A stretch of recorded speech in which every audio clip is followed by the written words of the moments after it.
안녕하세요, 골든클럽입니다. 이번에 보실 종목 크리스탈 신소재입니다. 중국계 기업이죠. 크리스탈 신소재는 한국에 상장되어 있는 중국계 기업입니다. 크리스탈 신소재가 지금 주가가 오늘 그래픽 관련돼서 소재 종목들이 일제히 강세를 보이면서 따라서 올랐는데, 이제 중국 기업들 사고가 좀 있다 보니까 지금 주봉 차트 보고 계시는데, 크리스탈 신소재도 우선은 중국 기업이다 보니까 주가가 신뢰성 때문에 잘 못 올랐던 측면이 있죠. 그러다 최근 들어서 강세인데, 이제는 좀 저항권 기로에 서는 것 같아요. 이번 계기로 주가가 올라오면서 가장 부담스러운 거는 이제 이 사업 영역에서의 확장이 얼만큼 이루어질 거냐라는 부분인데, 현재 매출은 뭐 꾸준히 이 정도 수준인데, 사실 우리가 보는 것처럼 이익 규모가 이렇게까지 많이 난다는 거는 프리미엄을 받을 법한 부분이죠. 그런데 주가 PER 수준을 보시면은 상당히 낮아요.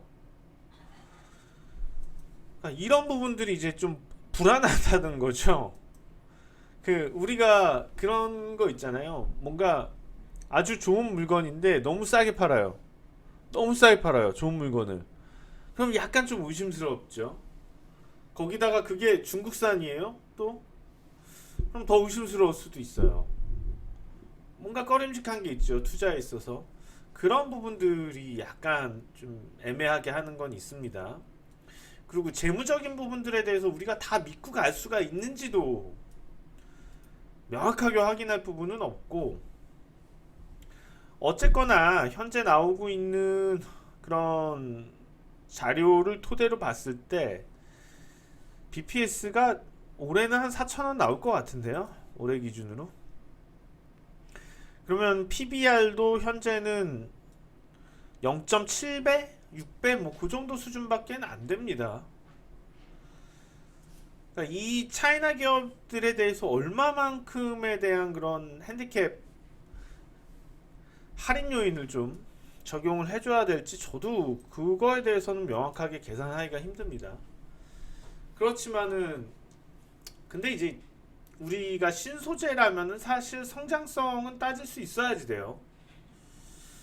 그런데 이제 합성운모, 합성운모 화학, 그러니까 기존의 천연운모, 이제 돌에서 추출하는 이 운모를 이미 신소재로 대체를 해서 합성운모를 생산하고 있는 상태에서 추가로 어떤 성장성이 있을지는 좀 지켜봐야지 될 것 같고 의문이고, 근데 그렇다 하더라도 PER 5배는 적용이 가능을 한데 그렇지 못한 상황이라서 불안하다는 거죠. 네.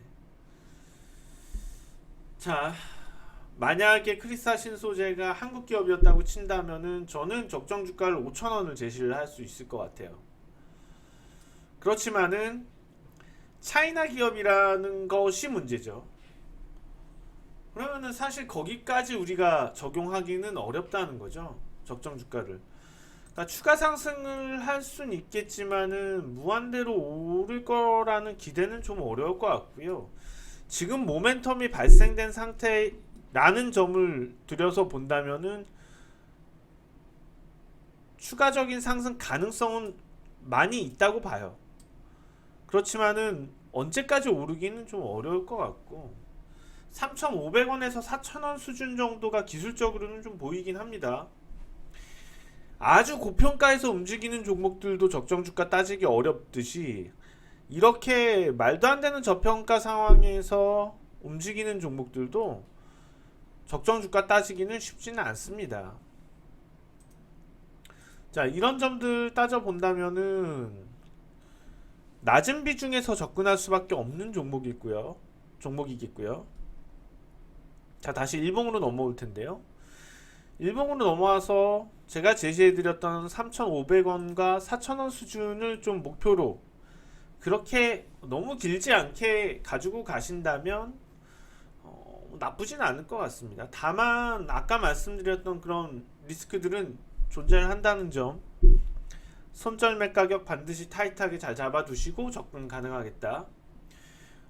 보유하신 분들은 우선은 익절가, 수익 나시는 상태라면 익절가 좀 잡아두시고, 그렇다고 밀려 내려온다고 추가 매수는 하지 마시고요.